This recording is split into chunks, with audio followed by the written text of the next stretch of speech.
আপনাদের বাড়িতে এইচপি, ইন্ডেন অথবা ভারত অর্থাৎ যে কোনো কোম্পানির রান্নার গ্যাসের সিলিন্ডারও আপনাদের কাছে থাকুক না কেন, আগামী মাসের প্রথম থেকে রান্নার গ্যাসের সিলিন্ডার নিয়ে নতুন নিয়ম জারি হতে চলেছে। অর্থাৎ রান্নার গ্যাসের বুকিংয়ের কিছু পরিবর্তন হচ্ছে। তো সেক্ষেত্রে এই নিয়মে যদি আপনি বুকিং না করেন, তাহলে সেক্ষেত্রে পরবর্তীকালে কিন্তু আপনি রান্নার গ্যাসের সিলিন্ডার নাও পেতে পারেন। তো সেক্ষেত্রে নতুন নিয়মে কি বলা হয়েছে এবং আপনাদেরকে কোন নিয়মটিকে মানতেই হবে জানাবো। তবে তার পূর্বে আপনাদের কাছে কোন রান্নার গ্যাসের সিলিন্ডার রয়েছে, এইচপি, ইন্ডেন নাকি ভারত, কমেন্ট বক্সে জানাতে একদমই ভুলবেন না। দেখুন, বলা হয়েছে যে এইচপি হোক, ইন্ডিয়ান হোক অথবা ভারত গ্যাস হোক, আপনার যদি এই সংস্থাগুলোর রান্নার গ্যাসের সংযোগ থাকে, তবে 1 জুলাই থেকে কার্যকর হতে চলা নতুন নিয়মের দিকে আপনাদের বিশেষ নজর দেওয়াটা কিন্তু একান্ত জরুরি। তার কারণ কেন্দ্রীয় সরকারের নতুন এলপিজি সংশোধনী নির্দেশিকা অনুযায়ী গ্যাস সংযোগের ক্ষেত্রে বড় পরিবর্তন এবার আসতে চলেছে। তার কারণ আপনারা সবাই জানেন যে হরমুজ প্রণালী নিয়ে এখনও সমস্যা চলছে। এখনও পর্যন্ত হরমুজ প্রণালী দিয়ে কোনো তেলের জাহাজ আসতে পারছে না, এলপিজি সিলিন্ডারের জাহাজ আসতে পারছে না। সে কারণে বর্তমানে ভারতবর্ষে এখনও পর্যন্ত রান্নার গ্যাসের একটা সমস্যা রয়েছে এবং এই সমস্যা দূর করার জন্য কেন্দ্রীয় সরকার বিভিন্ন সময়ে বিভিন্ন রকমের তারা স্টেপ নিচ্ছে। দেখুন, তাহলে এবারে কি স্টেপ নেওয়া হলো, এবারে মূল পরিবর্তনটি তাহলে কি হলো? নতুন নিয়ম অনুযায়ী যেই সমস্ত এলাকায় ইতিমধ্যে পাইপড ন্যাচারাল গ্যাস, তার মানে কি পিএনজি গ্যাস পরিষেবা পৌঁছে গেছে, সেখানে আর এলপিজি সিলিন্ডার ব্যবহার করা যাবে না।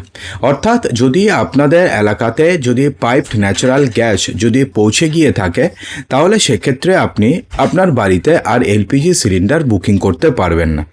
বলা হয়েছে যে যেই সমস্ত গ্রাহকের বাড়িতে বর্তমানে পিএনজি গ্যাসের সংযোগ রয়েছে, তাদের এলপিজি সংযোগ আগামী 1 মাসের মধ্যে বিচ্ছিন্ন করে দেওয়া হবে। অর্থাৎ যেই দিন আপনি বাড়িতে পিএনজির সাবস্ক্রিপশন নেবেন, ঠিক সেই দিন থেকে 1 মাসের মধ্যে আপনাদের যে এলপিজির যে কানেকশন রয়েছে সেটাকে সম্পূর্ণভাবে বন্ধ করে দেওয়া হবে। ঠিক আছে? সরকার মার্চ মাসে এই বিষয়ে 3 মাসের একটি সময়সীমা নির্ধারণ করে দিয়েছিল, যা জুন মাসের শেষে শেষ হতে চলেছে। সুতরাং যে সমস্ত গ্রাহক এখনও পর্যন্ত পিএনজিতে স্থানান্তরিত হননি, তাদের দ্রুত পদক্ষেপ নেওয়ার নির্দেশ দেওয়া হয়েছে।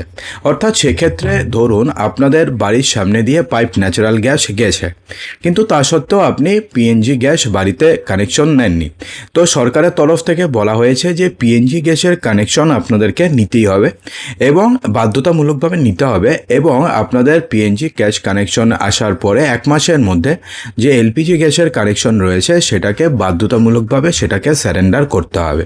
ঠিক আছে? দেখুন, স্বেচ্ছায় সংযোগ ত্যাগের কী সুবিধা আপনি পাবেন। তো সরকার এই সিদ্ধান্তে কিছুটা নমনীয়তা রেখেছে। যারা স্বেচ্ছায় নিজেদের এলপিজি সংযোগ ত্যাগ করবেন, অর্থাৎ যারা স্বেচ্ছায় করবেন, তাদের একটি বিশেষ কুপন দেওয়া হবে। এর ফলে ভবিষ্যতে যদি কখনো প্রয়োজন হয়, তাহলে সেই কুপন দেখিয়ে আপনি পুনরায় এলপিজি সংযোগ গ্রহণ করতে পারবেন, কিন্তু সেই এলাকাতে পারবেন না।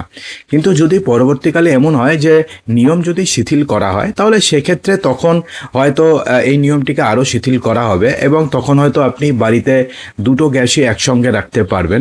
কিন্তু আজকের মতন পরিস্থিতিতে আপনি বাড়িতে 2টো গ্যাস ইউজ করতে পারবেন না। একদিকে মানুষ যখন এলপিজি পাচ্ছে না, যে সমস্ত জায়গাতে এলপিজি গ্যাসের সরবরাহ মানে পিএনজি গ্যাসের সরবরাহ হয়নি, সেখানে তো এলপিজির দরকার আছে। একজন মানুষ এলপিজি পাচ্ছে না, আর আপনি যদি এখন এলপিজি পিএনজি দুটোই পেয়ে যান, তাহলে সেক্ষেত্রে তো সমস্যা হবে।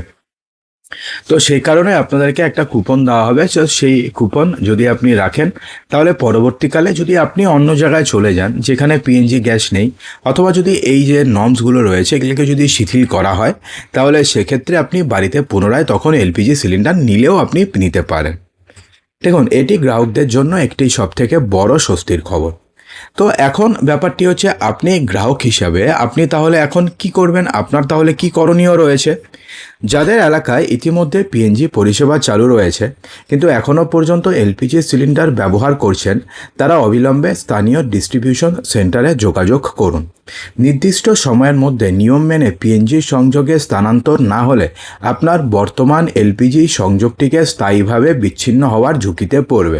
অর্থাৎ সেক্ষেত্রে আপনি ভাবছেন না যা হবে হবে দেখা যাবে, আমি কিছু করব না, তাহলে 1 মাসের মধ্যে আপনাদের এলপিজি সংযোগ স্থায়ীভাবে বিচ্ছিন্ন হয়ে যাবে। তখন কিন্তু আপনি কোনো কুপন টুপন কিছু পাবেন না, তখন কিন্তু আপনার ডাইরেক্টলি আপনাদের এলপিজি সংযোগ বিচ্ছিন্ন হয়ে যাবে। তারপরে যখন আপনি বুকিং করতে যাবেন তখন দেখবেন যে আপনাদের কনজিউমার আইডি যেটা রয়েছে সেটাই নেই, সেটা ইনভ্যালিড বলবে। ঠিক আছে, যার ফলে সিলিন্ডার বুকিংয়েও বড় ধরনের সমস্যা দেখা দিতে পারে। সরকারের এই পদক্ষেপের মূল উদ্দেশ্য হচ্ছে যে সমস্ত এলাকায় পাইপলাইনের মাধ্যমে গ্যাস পৌঁছেছে সেখানে রান্নার গ্যাসের অপচয় কমানো এবং পরিষেবাটিকে আরও আধুনিক করে তোলা এবং সুসংহত করে তোলা। দেখুন এখন আপনাদের কাছে রাস্তা কি রয়েছে। দেখুন আপনাদের কাছে যদি আপনাদের বাড়ি এমন এলাকায় হয়ে থাকে যেখানে ধরুন পাইপড ন্যাচারাল গ্যাসও রয়েছে এবং এলপিজি রয়েছে, কিন্তু পাইপ ন্যাচারাল গ্যাসে কিন্তু খরচাটা কম এলপিজির তুলনায়, কারণ এলপিজি শেষ হয়ে গেলে বোঝা যায় না, মানে শেষ হয়ে গেলে বোঝা যায় কিন্তু শেষ হওয়ার পরেও কিন্তু নিচে কিছুটা গ্যাস জমে থাকে, সেগুলো আপনারা কোনোভাবেই ইউজ করতে পারেন না।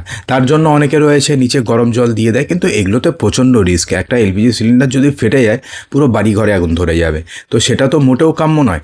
তো কিন্তু আপনার যদি পিএনজি থাকে তাহলে সেক্ষেত্রে আপনি শেষ বিন্দু পর্যন্ত শেষ করতে পারবেন, কারণ যতটুকুন আপনি ব্যবহার করছেন ততটুকুনই তো আপনি টাকা দেবেন, এক্সট্রা টাকা তো আপনাকে দিতে হবে না।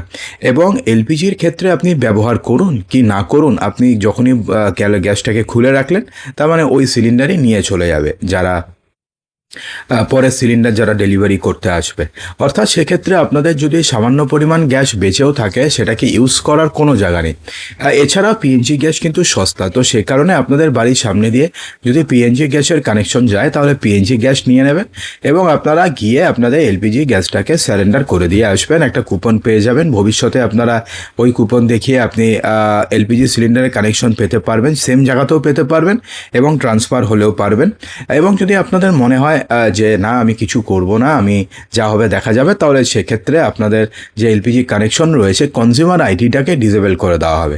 তাহলে ভবিষ্যতে আপনি কোনো কুপন পেলেন না, এবং কুপন না পাওয়ার জন্য যদি আপনাদেরকে আবার কোনো দিনও ওখানে এমন সিস্টেম করলো যে আবার আপনি পিএনজি এলপিজি একসঙ্গে রাখতে পারবেন, তাহলে তখন কিন্তু আপনি আবার এলপিজি কানেকশন পেতে আপনাকে সমস্যা হতে পারে, এমনকি এটাও হতে পারে যে আপনি পেলেনই না। তো সে কারণে এই সমস্ত ঝামেলায় যাবেন না। পিএনজি গ্যাস আপনাদের বাড়িতে থাকলেও আপনি এলপিজি গ্যাসেরটাকে স্যারেন্ডার করে দিন, পরবর্তীকালে কুপন নিয়ে নিন, যখন আবার আসবে তখন আপনি নিয়ে নেবেন। তো বন্ধুরা আশা করব যে ভিডিওটিতে আপনাদের সমস্ত কিছু সঠিকভাবে বোঝাতে পেরেছি। যদি ভালো লেগে থাকে লাইক করবেন, শেয়ার করবেন, চ্যানেলটিকে সাবস্ক্রাইব অবশ্যই করবেন।